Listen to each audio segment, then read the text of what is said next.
My dear brothers and sisters, today we celebrate the memorial of Saints Timothy and Titus, two of St. Paul's closest companions.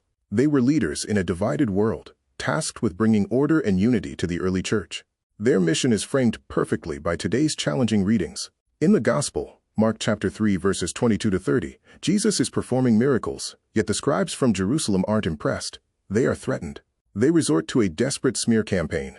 He is possessed by Beelzebul, they say. They claim he drives out demons by the prince of demons. Jesus exposes the absurdity of their logic with a famous principle.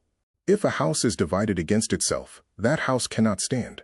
This isn't just a lesson in political science or household management. It is a lesson in spiritual psychology. Satan does not fight himself. But how often do we find our own houses divided? We want to be holy, but we entertain gossip. We want peace, but we hold on to grudges.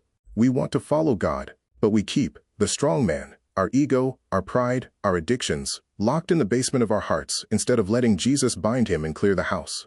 The scribes committed the unforgivable sin, blasphemy against the Holy Spirit. This isn't a sin God refuses to forgive. It is a state of mind that refuses to be forgiven. By calling good evil, they closed the door to the very grace that could save them. In the first reading, 2 Samuel chapter 5 verses 1 to 7, 10, we see the opposite of a divided house.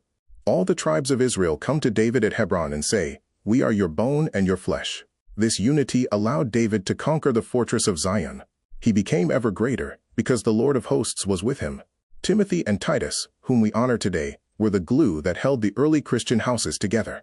They remind us that our strength comes from our connection to the vine, Jesus Christ. Today, ask yourself, is my house divided? Am I calling good things in my life burdens, or am I calling sinful things freedoms? Let Jesus bind the strong man of your pride today, so that your heart can become a fortress of Zion, where the Lord truly dwells.